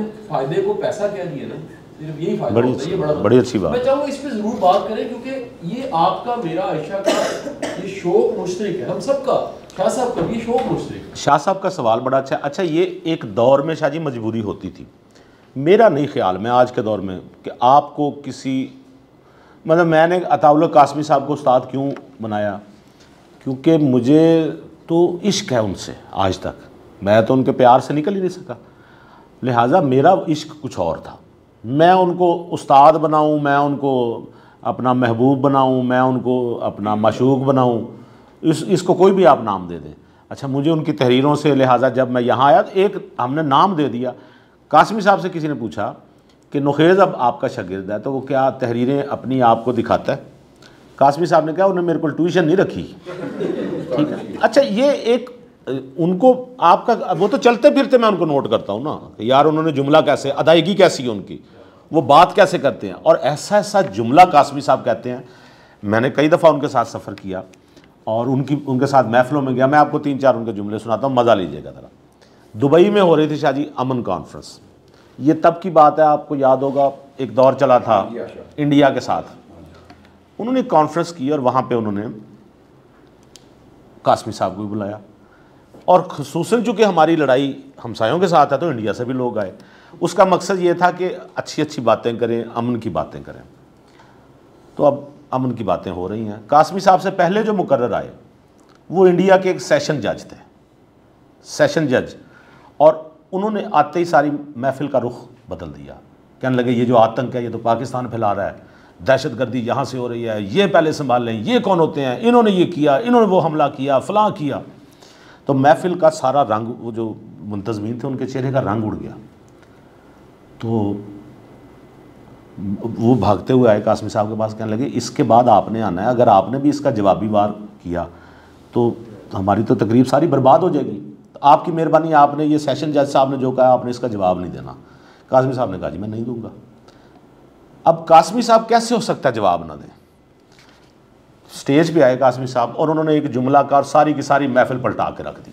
उसके बाद उन्होंने नॉर्मल बातें की। जुमला क्या था, कहने लगे ख़वातीन हज़रात मुझसे तारुफ़ कराया गया था कि ये जो साहब मेरे से पहले तकरीर करके गए हैं ये सेशन जज हैं, लेकिन ये जिस तरह गुस्से से बोल रहे थे, मुंह से इनके झाग निकल रही थी, जितने ये अग्रेसिव हो रहे थे, उससे मुझे लगा कि ये सेशन जज नहीं बल्कि अल सेशन जज हैं।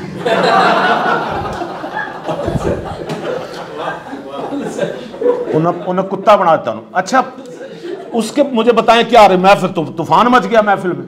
अच्छा उसके बाद तो कुछ करने की ज़रूरत ही नहीं थी। ये जुमले हैं कासमी साहब के। जना क्या है इस्लामाबाद का कन्वेंशन सेंटर जो है उसमें डिप्लोमेटिक सारे जमा थे, कासमी साहब सूटेड बूटेड सारे। मैंने कहा ये नहीं, ये अंग्रेज़ी माहौल है, ये नहीं समझेंगे आपकी बात। कहने लगे नहीं यार इन्होंने कुछ मज़ा तो आना चाहिए ना गल करने का। तो उस पर उन्होंने जो जुमला का जरा सुनिएगा।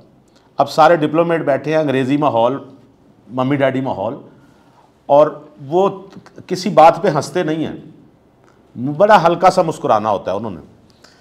तो कासमी साहब, अब सारा अंग्रेज़ी माहौल था, कासमी साहब स्टेज पे गए। जब उनकी बारी आई कहने लगे ladies and gentleman, my speech is in 2 parts. First part is in English and second part is in Urdu, and now the first part is over. और मैंने पहली दफ़ा देखा डिप्लोमेट्स को यानी हंसते हंसते बेहाल। सो आज के दौर में ये सीनियर्स तो अवेलेबल, हमें तो हमारी खुशकिस्मती थी, हमें अवेलेबल थे अताउल हक कासमी, हमें अवेलेबल थे अमजद इस्लाम अमजद, हमें अवेलेबल थे यानी मुश्ताक यूसुफी साहब। तो अब जो सीनियर हैं जो हमारे हिस्से में अब जो आए हैं, उनको भी मेरा ख्याल है आप बजाय उनसे मिल के कुछ सीखने के, उनकी तहरीरें, दुनिया का बेहतरीन काम यह है कि जो आप काम अच्छा करना चाहते हैं वो काम देखना शुरू कर दें, पढ़ना शुरू कर दें। अच्छा खाना बनाना है, अच्छा खाना शुरू कर दें। अच्छा अफसाना लिखना है, अच्छा अफसाना पढ़ना शुरू कर दें। अच्छा कॉलम लिखना है, अच्छा कॉलम पढ़ना शुरू कर दें। उसी में टेक्निक है। और अगर फिर भी आपको समझ नहीं आ रही, फिर समझ लें कि आप कुछ नहीं कर सकते। महज ये पढ़ के कि मैं एक किताब आप लें कि अपना टीवी, अपना मोबाइल खुद ठीक करें, वो नहीं आप ठीक कर सकते। उसके लिए मोबाइल की बेसिक्स आपको पता होनी चाहिए कि ये मोबाइल है, इसका ये आईसी है और ये है। तो आज के दौर में मैं ये समझता हूँ सीनियर्स तो बहुत ही मेहरबान है। कोई अगर कहे कि सीनियर्स हमें तवज्जो नहीं देते, तो सीनियर्स ये तवज्जो तो आपको दे। मैंने हामिद अली खान साहब से पूछा, मैंने कहा जी लोग कहते हैं कि आप अपने जो नए लोग हैं उनको सिखाते नहीं हैं म्यूज़िक, और बड़े शिकवे हैं आपसे। कहने लगे सही है, उनको हम नहीं सिखाते। मैंने कहा क्यों नहीं सिखाते? उन्होंने कहा हमारे पास यूनिवर्सिटी के लड़के लड़कियां आते हैं, मिठाई के डब्बे लेके आते हैं कि हमें सिखाएं। 4 दिन बैठते हैं, सीखते हैं, सेल्फियां बनवाते हैं तो दौड़ जाते हैं। उसके बाद वो फेसबुक पे लगाते हैं मैं उस्ताद हामिद अली खान का शागिर्द हूँ। तो जो काम हमने उनको 10 साल में सिखाना होता है या 5 साल में, 3 दिन वो सेल्फियां लेकर निकल जाते हैं और उसके बाद हमें लोगों को बताना पड़ता है भाई ये गलत कह रहा है। वो कहते हैं जी आपके साथ तो उसकी सेल्फी है, वो तो आपको मिठाई पेश कर रहा था। तो लोग सिर्फ एक नाम के तौर पे सीनियर का नाम साथ लगवाना चाहते हैं। मैं नहीं समझता फेसबुक के दौर में और इस इल्म आगही के इस दौर में हमें ज़रूरत है। अभी चूँकि हुसैन शराजी साहब आए, हुसैन शराजी साहब चूँकि उधर ऑडियंस में बैठे हैं, ख़वातीन हज़रात, ये हमारे मिज़ाह के इमाम शुमार होते हैं और इनकी मोहब्बत है कि ये आज सुनने के लिए तशरीफ़ लाए हैं। ये इनकी 3 किताबें आ चुकी हैं, बाबू नगर, दावत शिराज और तीसरी सर 8वां अजूबा। और मिज़ाह लिखते हैं माशाल्लाह, ये रिटायर्ड हैं, ब्यूरोक्रेट हैं, माशाल्लाह बेहतरीन शख्सियत के मालिक हैं। और इन्होंने भी आज इस गर्मी में एक जगह इनका दावत थी, वहाँ से पता नहीं खा के आए हैं कि नहीं खा के आए, खा के ही आए होंगे, और लेकिन यहाँ पे तशरीफ़ लाएँ। शाह जी से गुजारिश करूँगा, कासिम अली शाह साहब से, और फिर हम शाहिद ज़हीर सैयद साहब, शाहिद ज़हीर सैयद साहब जो हैं ये 2 किताबें सर, 2 किताबों के मुसन्निफ़ हैं, बेहतरीन मिज़ाह निगार है, इनकी मोहब्बत है, ये आए हैं। मैंने तय किया हुआ है, मैंने कहा शाह जी हमारी मिज़ाह निगारों की तकरीब में मैंने नहायत इज़्ज़त से बताया, मैंने कहा अगर कोई हमारा मिज़ाह निगार दोस्त नहीं आएगा तो मैंने ये सोचा कि उसको हम गालियाँ देंगे। तो इन्होंने फिर मुझे फ़ोन किया, कहने लगे मैं आ रहा हूँ। यानी देखें कितनी नॉर्मल बात थी और हल हो गया। लोग इस बात के लिए झगड़ा शुरू कर लेते हैं। तो हाँ, ये शाह और शाह साहब वकील हैं जी, बहुत आला दर्जे के वकील हैं, ज़ाहिर बात है मुकदमा ही अच्छा लड़ेंगे। नौहेद साहब ने बताया कि पूरी कोशिश की मैंने कि मेहमान आज की तकरीब में शामिल ना हो सकें, इसके लिए सूरज से भी मैंने कोई राब्ता शब्ता किया, लेकिन दूसरी तरफ ये भी हकीकत है कि मैंने भी पूरी कोशिश की कि ये जो इनकी कोशिश है कि प्रोग्राम मुअत्तल हो जाए या मनसूख हो जाए तो हम उसको मनसूख ना होने दें और हम ये इस ज़ाफ़रानज़ार महफ़िल को ज़रूर उसके होने पे उसको मुनक़्क़िद करने में अपना किरदार अदा करें।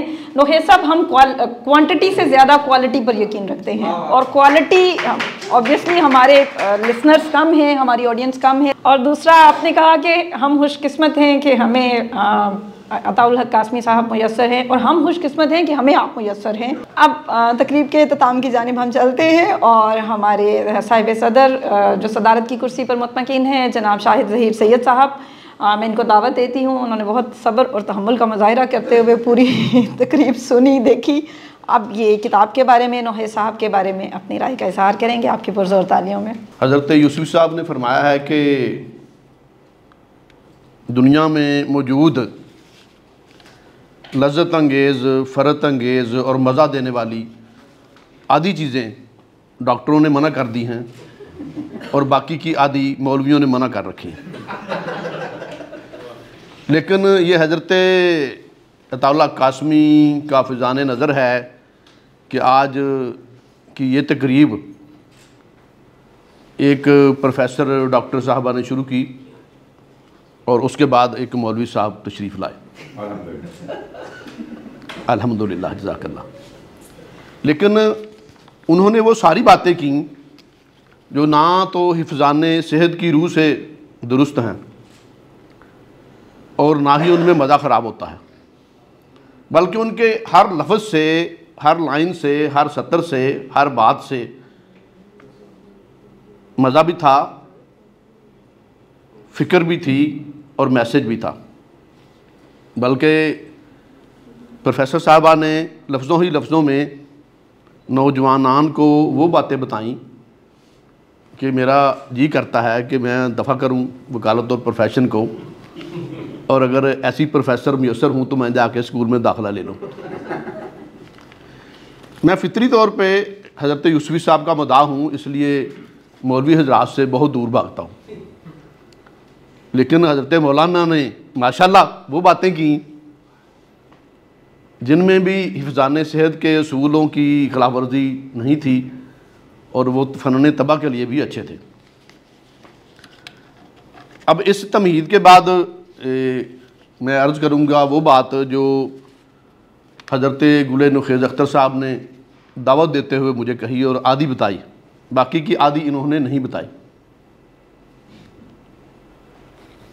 जनाब गुल नुखेज़ अख्तर साहब को ये एजाज़ हासिल है कि ये रोते हुओं को हंसा देते हैं, हंसाते हुओं को तड़पा देते हैं और तड़पते हुओं को सुला देते हैं।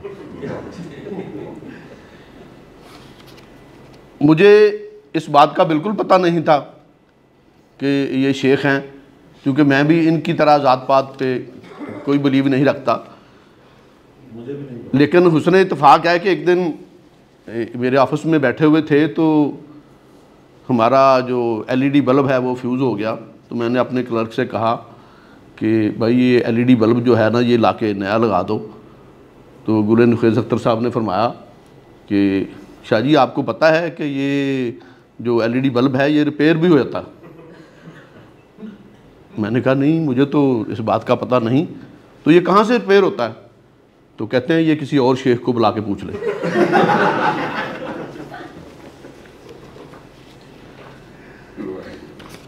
सीरियस मामलात में सबसे मुश्किल काम और सबसे मुश्किल टॉपिक और उससे भी मुश्किल मौजू वो है जो गुल नुखैज़ अख्तर साहब ने अपने इस नावल के लिए मुंतखब किया है। लेकिन बहुत हैरानी की बात है कि वो डिस्प्यूटेड मौजू बहुत ही टची और हर तीसरी लाइन पे इंसान को अक्ल व खिरद की दुनिया से दूर ले जा के जज्बात में उलझा देने वाला मौजू इन्होंने हंसी हंसी में मजाक ही मजाक में टाल दिया है। आप इस किताब की तहरीर के अंदर उतरें तो आपको एक बात सुझाई देगी। वो ये बात है कि कह कहे ना लगाऊं तो मेरे सीने से किसी के रोने की आवाज़ आने लगती है। हलाला का मौजू इंसानियत के ऊपर एक बहुत बड़ा सवाल है और औरत की इस्मत, आबरू, इज़्ज़त और वक़ार के ऊपर एक बहुत बड़ा दब्बा है। इससे पहले भी लिखा गया। लॉ ऑफ डिज़ायर एक दूसरा नावल है जो लैला हरैरी ने इससे मिलते जुलते टॉपिक पे लिखा, लेकिन वहाँ दर्द ही दर्द है, दुख ही दुख है। ये बहुत मुश्किल होता है कि आपके अंदर से रोने की आवाज़ आए और आप कह कहे लगा दें। ये फ़न गुल नुखैज़ अख्तर ने सीखा है और इसको इस किताब में बयान किया है। उर्दू और बाकी अदब में मौजूद बहुत सारा लिटरेचर आप सब लोगों ने पढ़ा है, हमें भी तौफीक हुई है। ऐसी कोई एक मिसाल भी नहीं जहाँ पे बहुत ही सीरियस और अलमनाक पहलू को इस लाइट अंदाज में उजागर किया गया। तो ये एजाज़ गुल नुखैज़ अख्तर का है कि उन्होंने हंसी हंसी में, मजाक ही मजाक में, बहुत लाइट मूड में ये किताब तहरीर की और मेरे ख्याल से उर्दू अदब में इसकी कोई दूसरी मिसाल मौजूद नहीं है।